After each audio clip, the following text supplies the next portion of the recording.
नमस्कार। ये 2023-24 के पेपर का डिस्कशन का सेकंड पार्ट है। हमने फर्स्ट पार्ट में यहाँ तक डिस्कस किया था। सेकंड पार्ट जो बना रहा हूँ उसमें जो कुछ क्वेश्चन बचे हुए यूनिट 1 और यूनिट 2 के उसको डिस्कस करूँगा। ये क्वेश्चन दोनों 24-25 के वीडियो में आपको मिल जाएगा कि सेम टू सेम क्वेश्चन 24-5 में रिपीट किया गया था। तो 24-25 के 7 मार्क्स के क्वेश्चन में इसको डिस्कस किया गया है, वहाँ से आप रेफ़र कर सकते हैं। इसके बाद चलते हैं आपका फिर इधर ये जो क्वेश्चन है ये तो यूनिट 4 का है, यूनिट 3 का है, यूनिट 4 है, यूनिट 5 है। नेक्स्ट चलते हैं अब आपका ये एक क्वेश्चन है जो आपका यूनिट 1 से रिलेटेड है। तो इंटरेस्टिंग क्वेश्चन है, थोड़ा सा डिफरेंट आया हुआ है कि बाइनरी रिलेशन है और जिसमें स्ट्रिंग पे बेस्ड ऑन है। स्ट्रिंग आपकी 0-1 से बनी हुई है और इसको हमें प्रूव करना है कि ये रिफ्लेक्सिव, सिमेट्रिक और ट्रांसिटिव प्रॉपर्टी होल्ड करती नहीं करती है या फिर पार्शियल ऑर्डर रिलेशन है। अब रिफ्लेक्सिव, सिमेट्रिक, ट्रांसिटिव अगर होल्ड करेगा तो इक्विवेलेंस रिलेशन हो जाएगा। और पार्शियल ऑर्डर में क्या होता है, आपका रिफ्लेक्सिव होता है, सिमेट्रिक की जगह पे एंटी सिमेट्रिक हो जाता है और ट्रांसिटिव तो रहता ही है। तो कुल मिला जुला के आपको सिमेट्रिक है कि एंटी सिमेट्रिक है इस बात पे थोड़ा ज़्यादा ध्यान देना है। बाकी रिफ्लेक्सिव और ट्रांसिटिव तो रहेगा ही रहेगा। तो स्टार्ट करते हैं। तो पहले रिलेशन को समझते हैं। इसमें जैसे 0 और 1 से बनी हुई स्ट्रिंग है, तो 0-1 से बनी हुई स्ट्रिंग है। पहले आप एक सेट सपोज कर लीजिए कि set A is equal to W such that W is binary string। Binary string मतलब हम सारे बाइनरी स्ट्रिंग को एक सेट में रख लिए, क्योंकि उस सेट को बार बार रेफर करना पड़ेगा, इस नाते सेट सपोज करना ही जरूरी है। तो बाइनरी स्ट्रिंग का एक सेट आपने ले लिया और बाइनरी स्ट्रिंग 0 और 1 की होगी, ये तो पता ही है। अब रिफ्लेक्सिव प्रॉपर्टी पे चलते हैं हम। रिफ्लेक्सिव प्रॉपर्टी ये होल्ड कर रहा है नहीं कर रहा है, इसको हम देखते हैं। तो आप यहाँ लिखेंगे कि अगर मान लीजिए कोई स्ट्रिंग W है जो सेट से बिलोंग है, कैपिटल A से, इसको हम सपोज कर लेते हैं। तो यहाँ पे कोई भी स्ट्रिंग रिलेशन के अंदर कोई भी दो स्ट्रिंग आपस में तभी रिलेट होगा जब उसके अंदर, दोनों के अंदर नंबर ऑफ जीरोस सेम होंगे।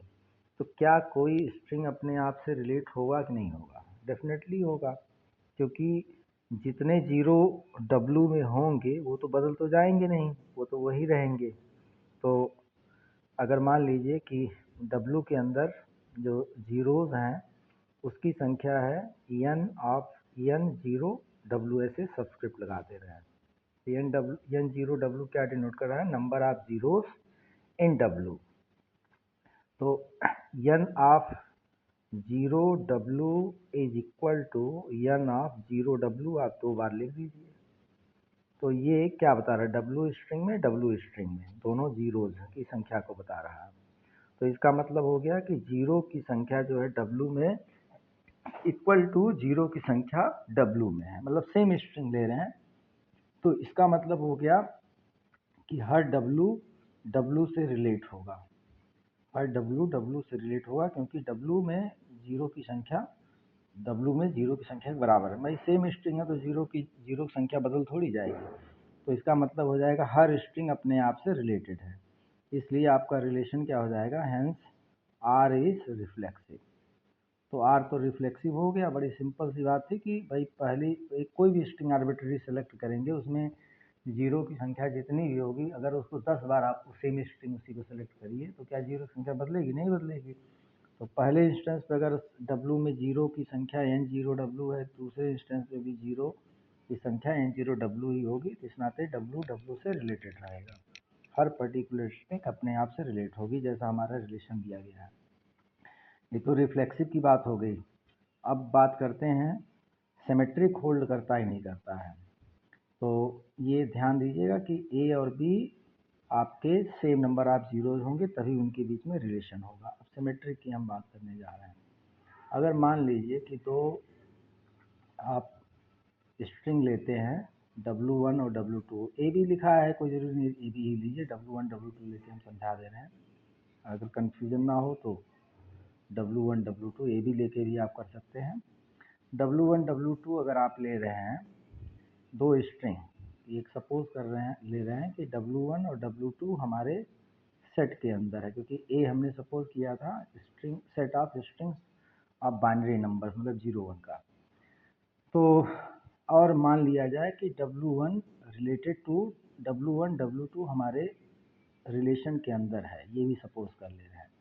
तो ये क्या बता रहा है, ये इम्प्लाइज ये कर रहा है कि n of zeros in W1 is equal to n of zeros in W2 रहा होगा। इसमें कोई दो राय नहीं है, तभी तो दोनों आपस में रिलेटेड हैं और या W1 W2 हमारे रिलेशन के अंदर है।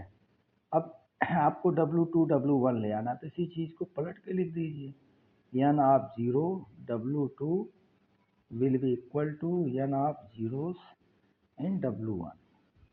और जैसे ही आप ये लिखेंगे इसका मतलब हो जाएगा कि W2 W1 भी हमारे रिलेशन के अंदर होगा ही होगा। तो इसका मतलब ये हो गया कि ये हमारा R जो है, हेंस R इज सिमेट्रिक। तो ये बात तो हो गई कि सिमेट्रिक हो गया तो पार्शियल ऑर्डर रिलेशन नहीं होगा। ये जो पार्शियल ऑर्डर लिखा था कि पार्शियल ऑर्डर रिलेशन होगा, पार्शियल ऑर्डर रिलेशन नहीं होगा क्योंकि सिमेट्रिक हो गया। पार्शियल के लिए एंटी सिमेट्रिक होना चाहिए, सिमेट्रिक है तो एंटी सिमेट्रिक होगा नहीं। अब इसके बाद जो है हम बात करते हैं ट्रांजिटिव की।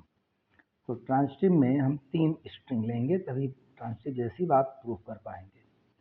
तो ट्रांजिटिव रिलेशन, ट्रांजिटिव प्रॉपर्टी को प्रूव करने के लिए हम सपोज कर लेते हैं कि 3 स्ट्रिंग ये W1 W2 है, ये सपोज करते हैं लेट W1 W2 W3 हमारे सेट के अंदर है जो बाइनरी स्ट्रिंग का सेट था।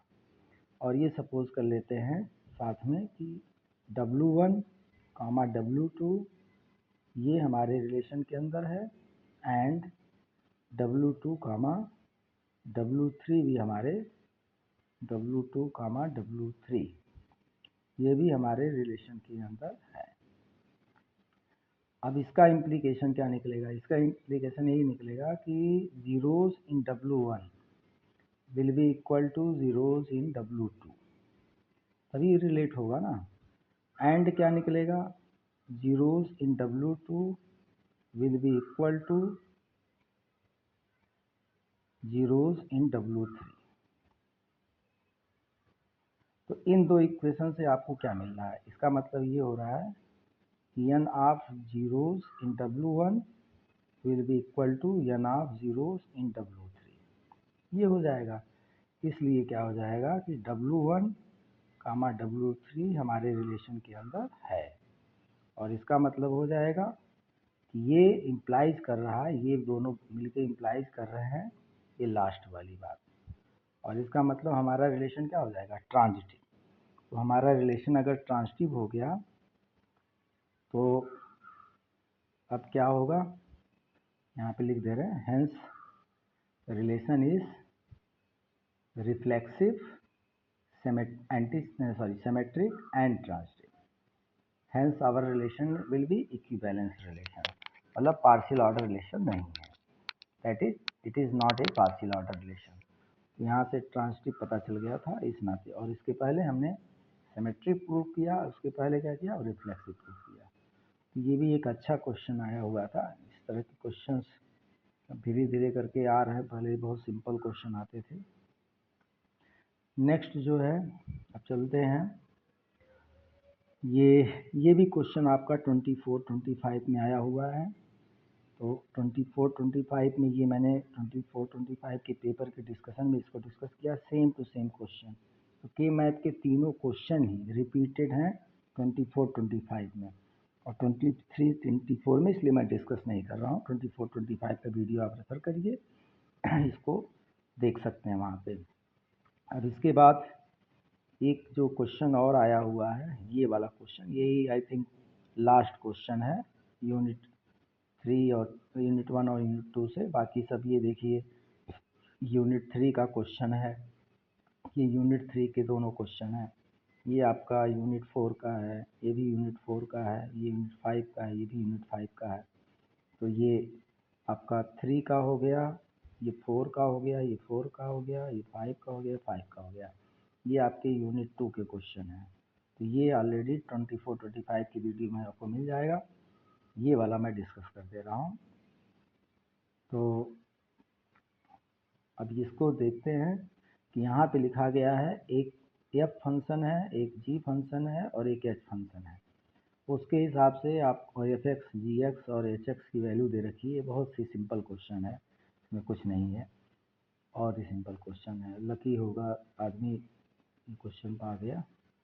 F O G O H of X अगर आपको कैलकुलेट करना है तो सीधा लिख देते हैं, it is F of G of H of x.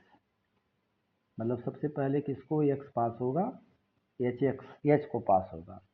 तो एच को अगर पास हो रहा है तो इसकी वैल्यू क्या आएगी, एच को पास होगा, एच की वैल्यू 1/x दे रखी है। तो एफ ऑफ हो जाएगा, जी ऑफ हो जाएगा, एच ऑफ एक्स मतलब 1/x। उसके बाद g की वैल्यू है 7x माइनस 5, यानी कि हो जाएगा एफ ऑफ 7/x माइनस 5। ये भी क्वेश्चन कुछ ना कुछ रिपीटेड ही लग रहा है, 24-25 में ही है, ये भी है।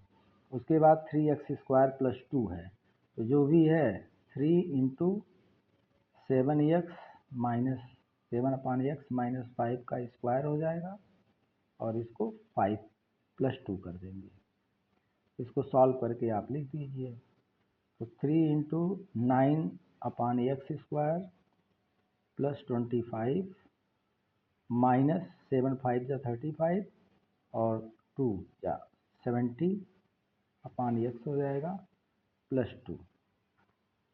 तो ये सॉल्व करेंगे तो 27/x² और 3 25 या 75 और प्लस 2 इधर है तो 77 एक साथ लिख दे रहे हैं, माइनस 210/x। बहुत ही आसान क्वेश्चन था, FOGOH ऑफ एक्स कैलकुलेट करना था। नेक्स्ट पार्ट भी इसका आप लोग खुद से कर भी सकते हैं, लेकिन मैं कर दे रहा हूँ। तो जैसे GOGX निकालना है, तो GOGX का मतलब क्या है, कुछ नहीं, ये आपका हो जाएगा G ऑफ x। तो G ऑफ x की वैल्यू दे रखी है 7x माइनस 5, ये आप लिख देंगे। फिर G ऑफ x है तो 7 टाइम्स ऑफ 7x माइनस 5 फिर माइनस 5, तो हो जाएगा 49x माइनस 35 माइनस 5, यानी कि 49x माइनस 40 आ जाएगा। ये बहुत ही सिंपल है, GOX हो गया। फिर उसके बाद आपका GOHX दे रखा है, GOHX दे रखा है, वो भी कंप्यूट कर देगा। तो GOHX is equal to G of H of x, that will be equal to G of HX की वैल्यू 1/x दे रखी है, तो 1/x हो जाएगा। और फिर G ऑफ x मतलब इसी का 7 टाइम्स x, तो 7/x हो जाएगा, माइनस 5 हो जाएगा। तो बहुत सिंपल है, 7/x माइनस 5 आ जाएगा। तो ये आपका 23-24 के यूनिट 1 यूनिट 2 के सारे क्वेश्चन मैंने डिस्कस कर दिए, 2 पार्ट में वीडियो है, इसको आप लोग देख सकते हैं।